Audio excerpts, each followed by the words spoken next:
सुंदर सिया के दुल्हबा सखी रे, सुंदर सिया के सजनमा। सुंदर सिया के दुल्हबा सखी रे, सुंदर सिया के सजनमा।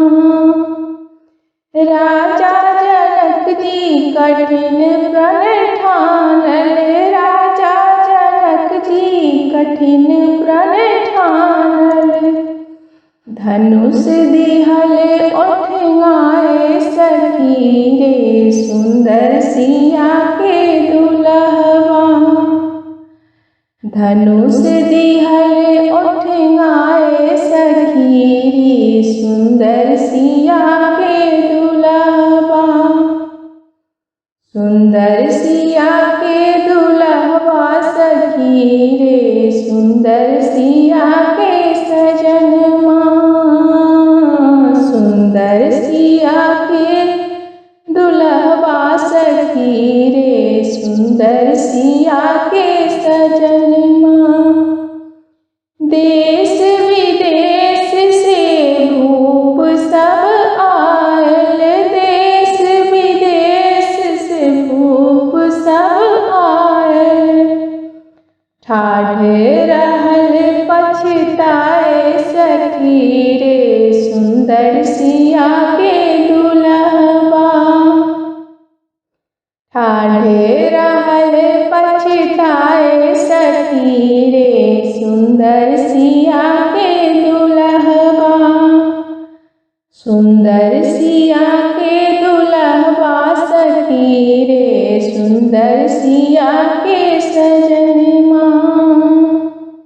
मुनि के संग आयल दो बालक, मुनि के संग आयल दो बालक।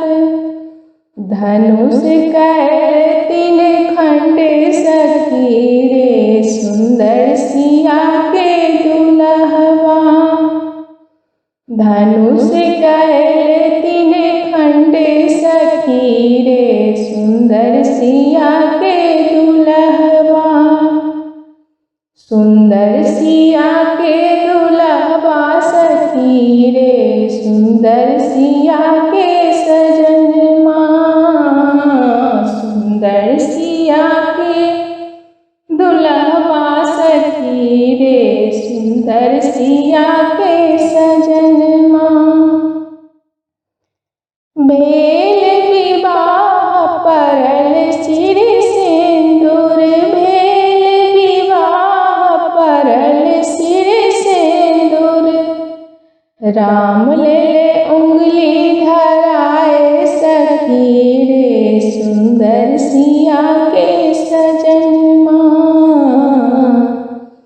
राम ले उंगली धराए सखी रे, सुंदर सिया के सजनमा।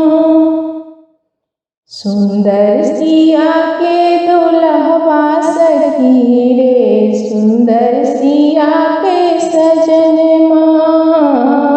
सुंदर सिया के दुल्हबा सखी रे, सुंदर सिया के सजनमा। राजा जनक जी कठिन प्रण ठानल, धनुष दिहल ओठंगाए सखी रे, सुंदर सिया के दुल्हबा। धनुष दिहल ओठंगाए सखी रे, सुंदर सिया के दुल्हबा। सुंदर सिया के दुल्हबा सखी रे, सुंदर सिया के सजनमा। सुंदर सिया के दुल्हबा सखी रे, सुंदर सिया के सजनमा।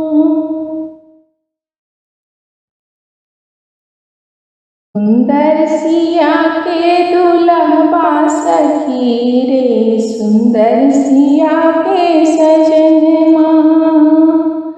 सुंदर सिया के दुल्हबा सखी रे, सुंदर सिया के सजन